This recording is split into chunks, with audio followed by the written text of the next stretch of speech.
Living in the world after realization of God, a man can live in the world after attaining God. Then he can lead the life of detachment. In the country I have seen the women of the carpenter families making flattened rice with a husking machine. With one hand one of them turns the paddy in the hole and with the other she holds a nursing child. At the same time she talks with the buyer. She says to him, "You owe me 2 annas. Pay it before you go." But 75% of the woman's mind is on her hand lest it should be crushed by the pestle of the husking machine. A man should do his worldly duties with only 25% of his mind, devoting the rest to God. Referring to Pandit Shashadhar, the master said to the devotees, "I found him monotonous, engaged in the dry discussion of philosophy.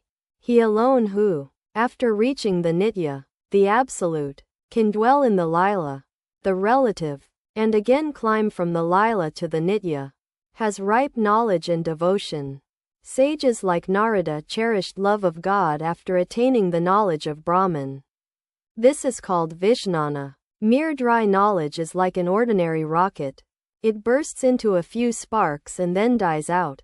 But the knowledge of sages like Narada and Sukadeva is like a good rocket. For a while it showers balls of different colors. And then it stops. Again it throws out new balls. And again it stops. And thus it goes on. Those sages had prema for God. Prema is the rope by which one can reach Satchidananda. The master finished his midday meal and rested a few minutes. Bhavanath, M. the Mukherjee brothers, Hazra, and several other devotees sat down under the bakul tree and began to converse.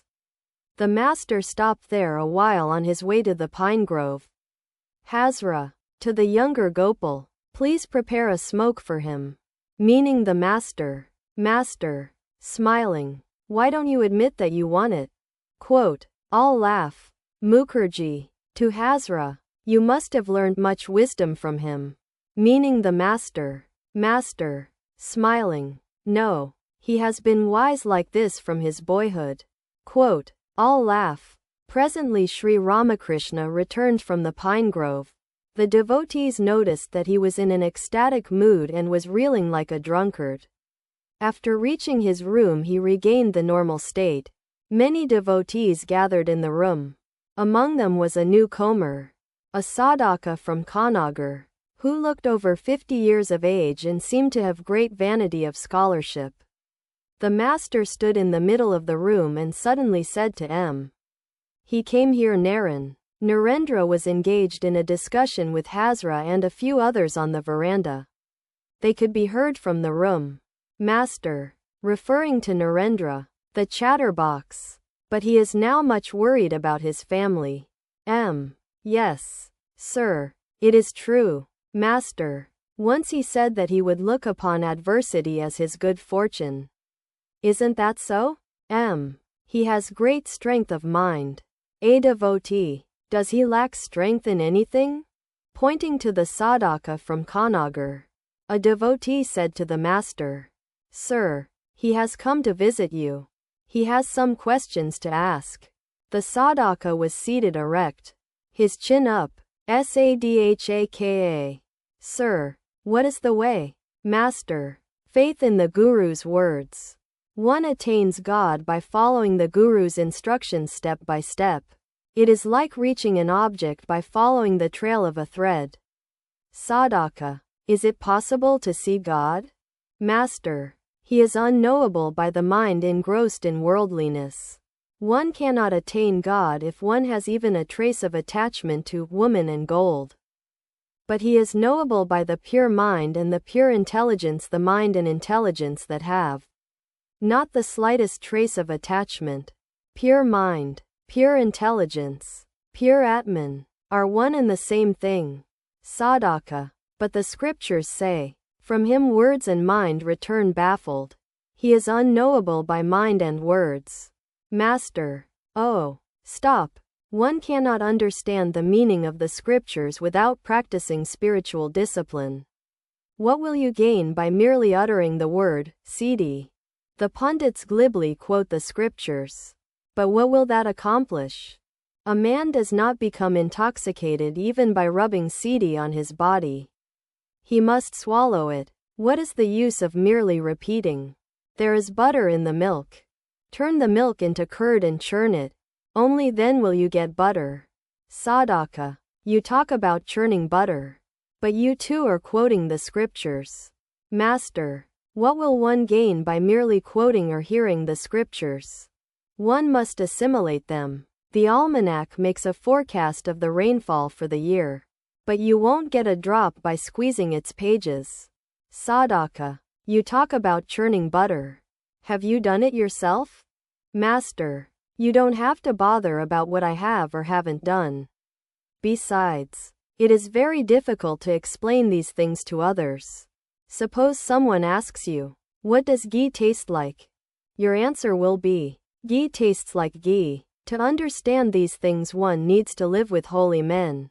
Just as to understand the pulse of bile, of phlegm, and so on, one needs to live with a physician. Sadhaka. There are some people who are irritated by others' company. Master. That happens only after the attainment of knowledge. After the realization of God. Shouldn't a beginner live in the company of holy men? The sadhaka sat in silence a few moments. Then he said with some irritation, please tell me whether you have realized God either directly or intuitively. You may answer me if you are able. Or you may keep silent if you wish. The master said with a smile. What shall I say? One can only give a hint. Sadhaka. Then tell us that much. Narendra was going to sing. He said, no one has brought a pakoi. The younger Gopal, Mahamacharan has one. Master. Interrupting. No. We don't want anything of his here. A devotee from Kanagar sang a song. Every now and then Sri Ramakrishna glanced at the sadhaka. The singer and Narendra became engaged in a furious discussion about musical technique. The sadhaka said to the singer, what is the use of such discussions? Referring to another man who had joined in the discussion, Sri Ramakrishna said to the sadhaka, why didn't you scold him? Too? It could be seen that the sadhaka was not on friendly terms with his companions from Kanagar. Narendra sang, O Lord, must all my days pass by so utterly in vain? Down the path of hope I gaze with longing. Day and night, the sadhaka closed his eyes in meditation as he listened to the song. It was 4 o'clock in the afternoon. The rays of the setting sun fell on his body. Sri Ramakrishna quickly opened an umbrella and placed it near the door so that the sun might not disturb the sadhaka. Narendra sang again, how shall I call on thee, O Lord, with such a stained and worldly mind? Can a straw remain unharmed, cast in a pit of ramming coals? Thou, all goodness, art the fire, and I, all sin, am but a straw. How shall I ever worship thee? The glory of thy name, they say, redeems those even past redeeming. Yet, when I chant thy sacred name, alas, my poor heart quakes with fright. I spend my life a slave to sin. How can I find a refuge? Then, O Lord, within thy holy way, in thine abounding kindliness, rescue thou this sinful wretch. Drag me off by the hair of my head and give me shelter at thy feet. Again he sang, sweet is thy name, O refuge of the humble. It falls like sweetest nectar on our ears and comforts us.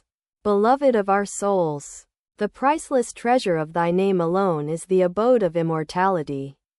And he who chants thy name becomes immortal. Falling upon our ears, thy holy name instantly slays the anguish of our hearts. Thou soul of our souls, and fills our hearts with bliss. As Narendra sang the line, and he who chants thy name becomes immortal. The master went into samadhi. At first his fingers, especially the thumbs, began to tremble. The devotees from Kanagar had never seen the master in samadhi. Seeing him silent, they were about to leave the room. Bhavanath said to them, why are you going away? This is his samadhi. The devotees resumed their places. Narendra sang, I have labored day and night to make thy seat within my heart. Wilt thou not be kind to me, O Lord of the world, and enter there? Sri Ramakrishna, still in the ecstatic mood, came down from his couch to the floor and sat by Narendra. The beloved disciple sang again. In wisdom's firmament the moon of love is rising full, and love's flood tide, in surging waves, is flowing everywhere. O Lord, how full of bliss thou art! Victory unto thee! As Narendra sang the last line, Sri Ramakrishna stood up, still absorbed in samadhi.